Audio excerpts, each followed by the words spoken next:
Good morning. Thought we'd do our little ritual that we do. It's like having breakfast, except for it has to do with the news, right?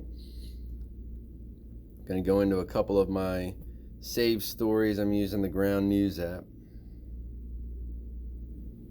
All right, which we want to talk about first? So apparently, Biden at a speech said some things that could be edited, and he decided that he wanted to clarify them. I'll read the article to you, not the whole thing. Presumptive Democratic presidential candidate Joe Biden, in a Thursday night tweet, clarified his comments comparing African American and Latino communities. The vice president acknowledged statements he made on Wednesday in an interview during the National Association of Black Journalists and National Association of Hispanic Journalists conference after President Trump and his campaign condemned him for him. What you all know, but most people don't know, unlike the African American community, with notable exceptions, the Latino community is an incredibly diverse community with incredibly different attitudes about different things, Biden said on Wednesday. In his tweet, Biden said he in no way meant to suggest the African American community is a monolith, not by identity, not on issues, not at all.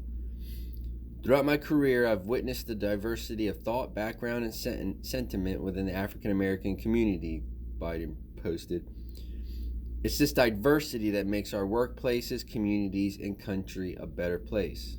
My commitment to you is this: I will always listen. I will never stop fighting for the African American community, and I will never stop fighting for a more equitable future.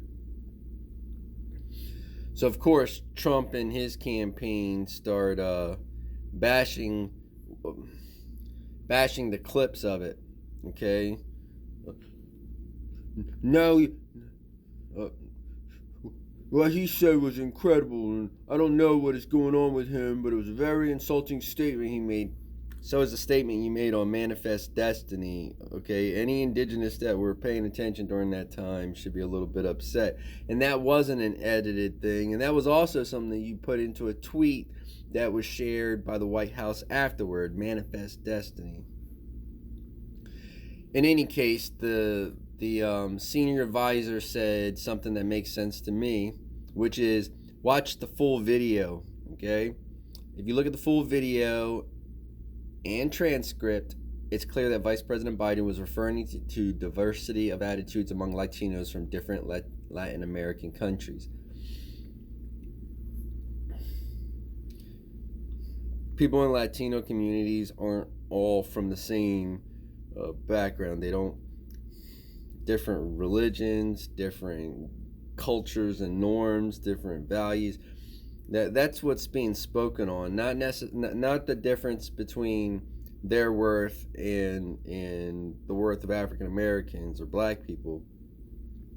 That's not what the statement means. That just means that you can't lump them all into one pot and expect that all of their opinions and views and things are going to be the same, because we're talking about different countries and different regions that make up the Latin American community. So it doesn't take a genius of thought to think beyond the initial scandalized video. It's incredibly stupid. It's just another way of picking at things. Okay? So the next article we're going to talk about is this case that's going on. It's pretty interesting. Judge denies Trump's bid to delay defamation suit from woman alleging rape. Okay. A New York judge knocked down President Donald Trump's bid to delay a lawsuit from a woman who accused him of rape, ruling in a decision released Thursday that the presidency doesn't shield him from the case. Pointing to a recent U.S. Supreme Court ruling that the president isn't immune from a New York prosecutor's criminal investigation, Manhattan Judge Verna Saunders said the same principle applies to E. Jean Carroll's defamation suit, in which Trump's lawyers have argued that the Constitution bars presidents from being dragged into lawsuits in state courts. No, it does not, Saunders wrote. Decision allows Carroll, who's seeking Trump's DNA as potential evidence, to keep pursuing his suit. She says he slurred her in denying her claim that he raped her in the 1990s. We're now eager to move forward with discovery so that we can prove that Donald Trump defamed E. Jean Carroll when he lied about her in connection with her brave decision to tell the truth about the fact that Donald Trump had sexually assaulted her. So it's kind of like the Bill Clinton, Monica Lewinsky dress thing. This woman has DNA that she wants to compare to Trump in regards to what she says was a sexual assault, and he's been fighting against it, just like he fights against his taxes. Just like, has Donald Trump ever testified in court and not settled? Guess that's something that Google can answer. All right, the last thing I want to talk about is the most important. Snapchat rolls out in-app voter registration tools. So Snapchat announced Thursday that a new set of voter registration tools and information is coming to the app to help young people prepare for the November 3rd presidential election.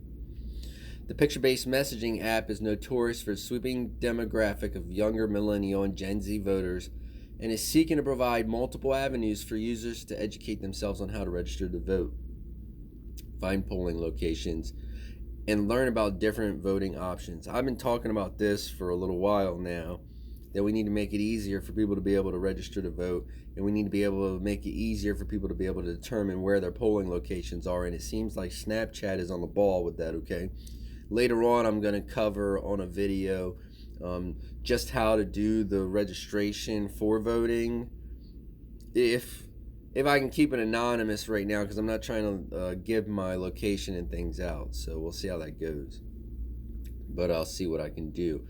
Maybe I can link somebody else's video if they've already done it or something. I don't know. We'll figure it out. According to Snapchat spokesperson, the company will partner with Ballot Ready to launch a new mini feature to help users learn about in-person and mail-in voting, and grant users the option to register to vote from within the app. Okay? So this is going to be an awesome tool. It's supposed to come early September, and as soon as it does, I'll dig into it and try to figure it out. I love the fact that we have these new options. If you have a smartphone, you can get the app right on your phone, register for it, and that'll give you a way for you to register to vote. It's great. Anyway, I can be found at WIKWEKO on Twitter, IndigPatriot.com. If you like these videos, I'm still practicing, getting used to the reading and all that stuff on camera.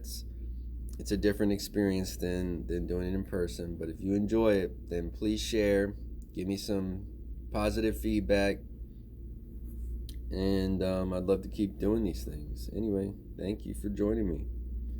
8 minutes and 24 seconds.